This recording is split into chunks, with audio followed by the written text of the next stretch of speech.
হরে কৃষ্ণ। তো আপনারা সবাই জানেন গুরু মহারাজের শারীরিক অবস্থা একটু অবনতি হয়েছে। গুরু মহারাজ এখন ব্যাঙ্গালোরে রয়েছেন। তো সমস্ত ভক্ত, সারা বিশ্বের সমস্ত ভক্তের কাছে একটা বিনীত প্রার্থনা, 12 তারিখে যে সূর্যগ্রহণ হচ্ছে অমাবস্যা তিথি, এই দিনটা অত্যন্ত ক্রিটিক্যাল, খুব সংকটময় দিন। তো আমরা সবাইকে অনুরোধ করছি, এই মেসেজ যখনই আপনারা পাবেন সঙ্গে সঙ্গে সেই সময় থেকেই এক্সট্রা জব করা, কন্টিনিউয়াস নাম সংকীর্তন করা, যজ্ঞ করা, ভগবান কাছে পুজো দেওয়া, এসব কিছু করে তার ফল গুরু মহারাজ উদ্দেশ্যে অর্পণ করা।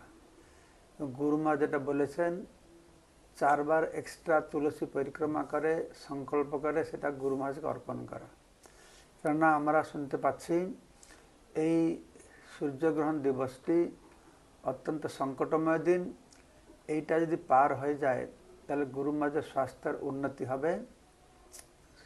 তাছাড়া এই মাসের 24 তারিখ পর্যন্ত, এই 24 তারিখ পর্যন্ত আমাদের এই চেষ্টা চলবে। আপনারা সবাই সমবেত হয়ে হোক বা নিজে নিজে হোক, 25 তারিখ পর্যন্ত সারা বিশ্বের ভক্তদের কাছে যারা গুরু মহারাজের শিষ্য রয়েছেন, শিল জয়প্রতাপ গোস্বামী গুরু মহারাজ শিষ্য রয়েছেন, প্রশিষ্য রয়েছেন, তার শুভানুকাঙ্ক্ষীরা রয়েছেন, সবার কাছে বিনীত প্রার্থনা, যেহেতু যখন ডাক্তার মেডিসিন কাজ করে না তখন আমরা নির্ভর করি ভগবানের উপরে। আর এক্ষুনি এই সময়ে গ্রহটা খারাপ প্রভাব পৃথিবীর পড়বে এই সূর্যগ্রহণের দরুন।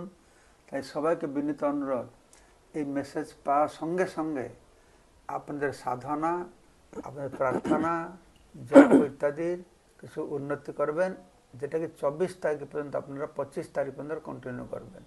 হরে কৃষ্ণ, ধন্যবাদ।